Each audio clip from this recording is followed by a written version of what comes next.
In the beginning of this training, we said that 8 out of 10 queer people remain in the closet and are not open about their gender or sexual identity. Which basically means that in the next few days, weeks, months, and years, you might experience employees coming out as being part of our community. What do you do then? Well, basically, the good thing is if you paid attention to the 6 previous sections we covered in this training, you'll understand that you don't have to do that much different from what you're already doing. Maybe even the fact that people are coming out of the closet means that you're doing a good job of being inclusive.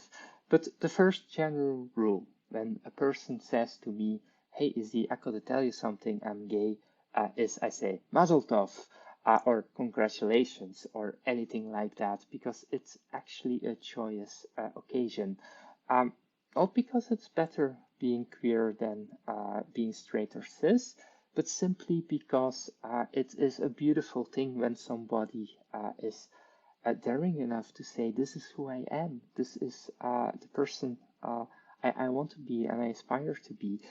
Consider it to be a beautiful thing. It's okay to be enthusiastic about it. There's nothing worse than having an awkward response on it.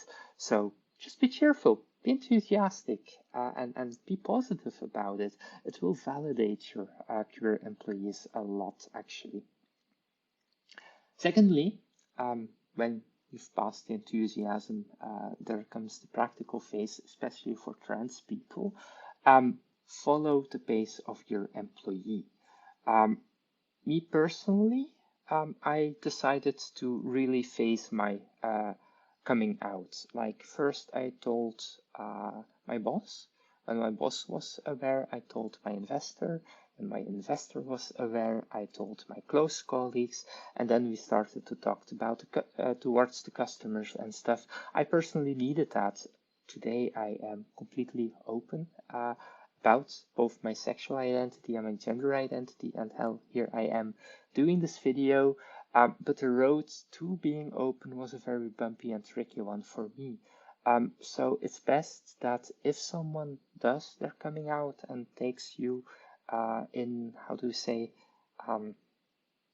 that trusts you enough to be open about who they are, is that you do not disclose the information they gave you unless they explicitly give their consent for it. And it's also good to ask, how do you want to tackle this? When do you want to tell everybody? And if yes, when do you want to tell everybody? And how do we do this communication?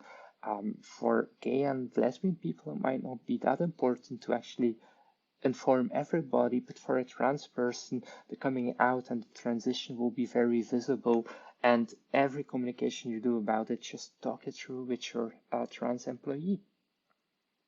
And that brings us to the point of general communication. I think that's the most difficult one for most HR and leadership people. But just look at the top of this slide. Be respectful and enthusiastic. Make it into something positive, because it is positive. When a trans person transitions, you will have to communicate something in your company, like, "Hey, this is Elizabeth, who will now be called Bert." Mention your support, mention that you're happy and that you're proud of them for daring to be who they are. And again, it's something positive. And if you really struggle with it, reach out to Jobs for Humanity. We're happy to help you out with setting up a good communication that will not offend, but will actually include all of your employees.